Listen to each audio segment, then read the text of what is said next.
Central Hamilton versus Hamilton's Mountain.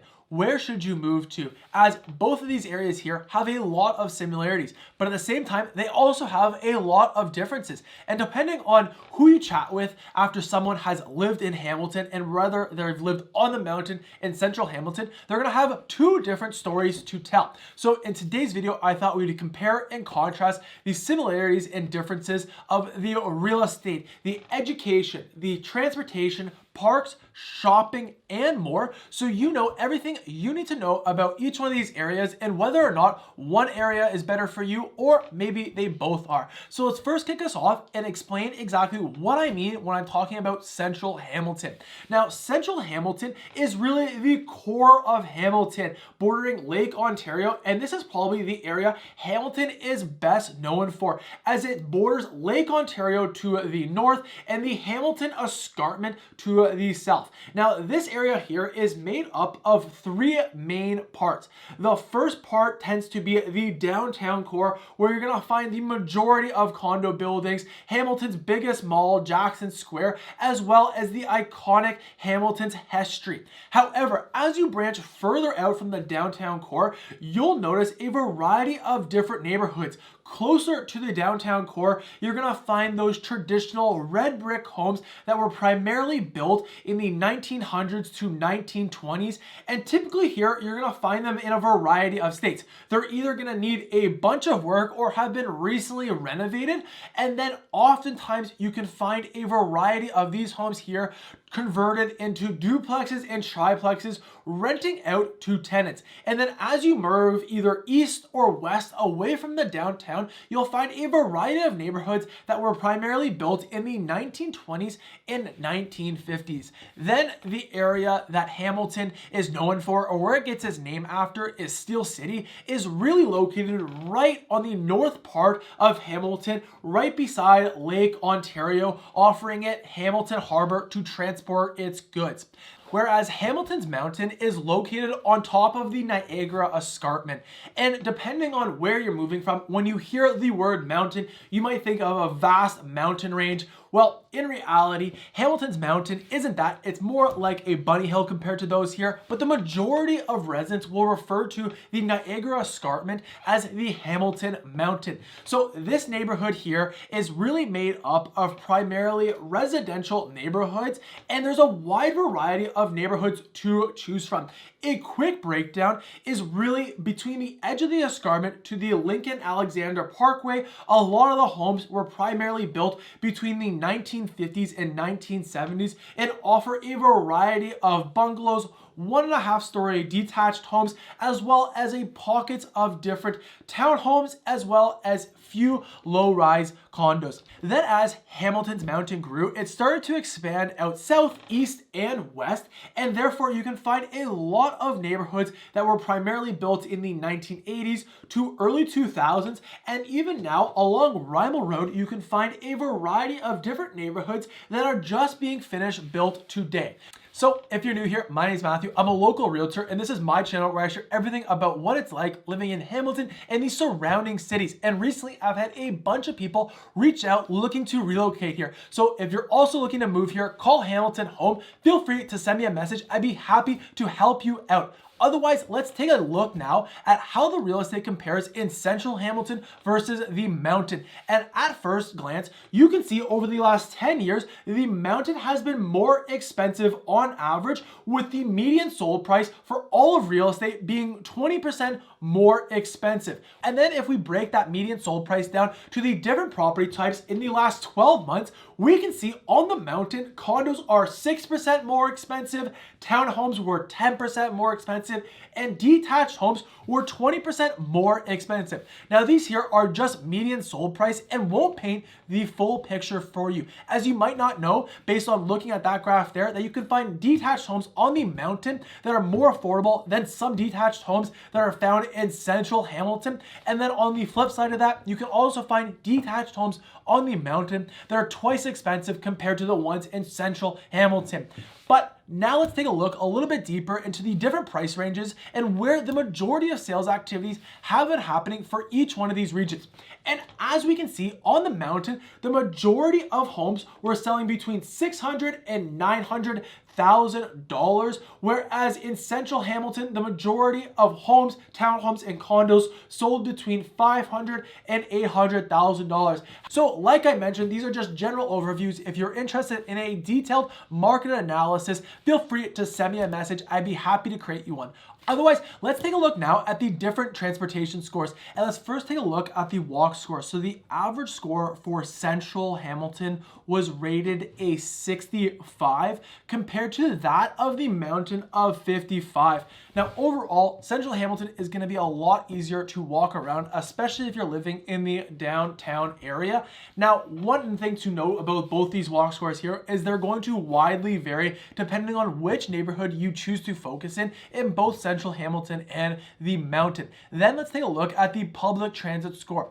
And overall, central was rated an 86 compared to the mountain score of 58. And again, central Hamilton, because it really has downtown Hamilton a part of it, there's a lot of different busing options, and almost all major busing routes will run through central Hamilton, taking you to all the different parts of Hamilton. Whereas Hamilton on the mountain will have a few busing options available within the Hamilton Mountain, taking you down the mountain over to Stoney Creek or to Ancaster. There's just going to be fewer options available. And then if we compare the bike score, we can see that central Hamilton was rated an 81, where on the mountain it was rated a 59. Now this is going to vary depending on what you're looking to do with your biking. As if you're looking to bike to work, central Hamilton is definitely going to be one of the better options and probably the best option if you're looking to bike to work in Hamilton. Whereas if you're looking for more of those quiet roads, where like the backcountry roads to really get a ride in, the Hamilton Mountain might be better for you.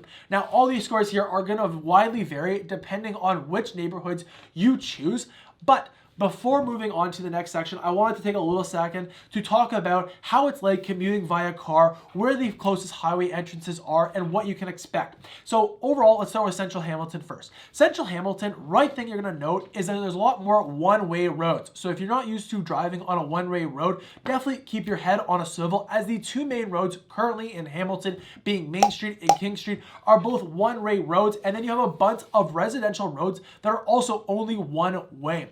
Now this definitely can be a bit of confusing. Now overall, when you're commuting via car in central Hamilton, the main roads of Main Street and King Street are also going to be the roads that are mainly backed up, and these are those two roads that are going to either lead you to the QEW out east, or you can go out west towards the 403 and catch on the entrance there. Whereas when you're on the mountain, the majority of roads are going to be two-way roads. You have the Lincoln Alexander Parkway, which is a highway that connects both to the QEW and 403, running throughout the mountain, making it easy access no matter where you're getting on. But one of these downsides, because that's one of the main arteries, it can definitely get backed up during those rush hour times.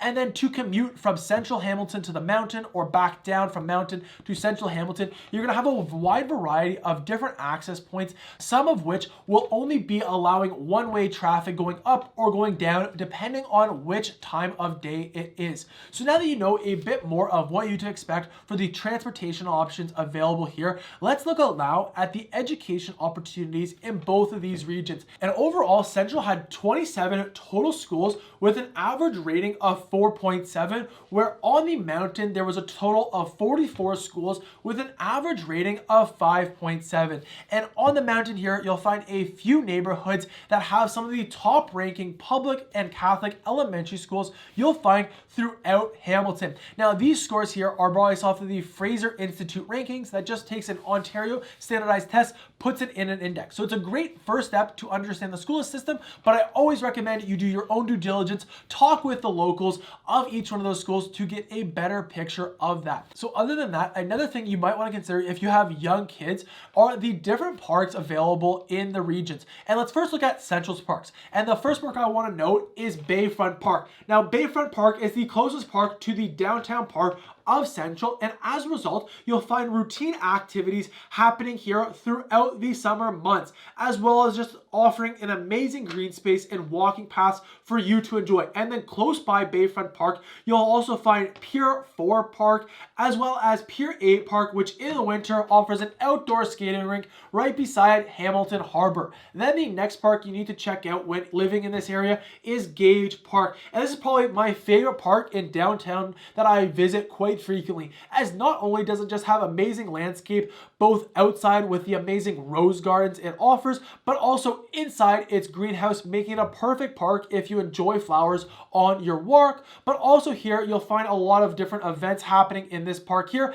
as not only does it offer ample green space, but it also offers an outdoor stage where plenty of bands can play at the local food or beer festival. And then the final park I'll mention for Central is Coots Paradise, and this is one of the parks right beside McMaster that I used to trail run on a routine basis, just offering you a lot of natural preserved grounds where you can hike or trail run anytime you like.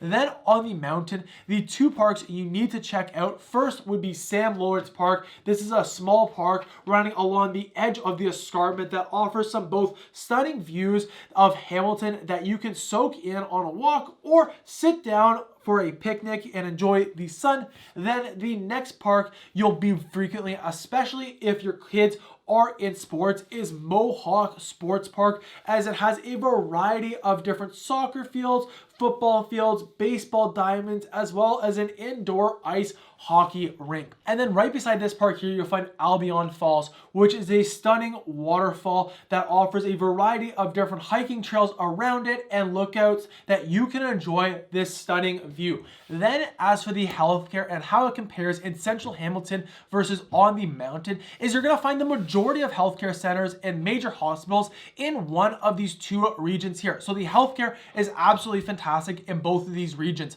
As on central Hamilton, you'll find McMaster Sick Kids Hospital, as well as Hamilton General Hospital. And then on the mountain, you'll find St. Joseph Hospital, as well as Juravinski Hospital.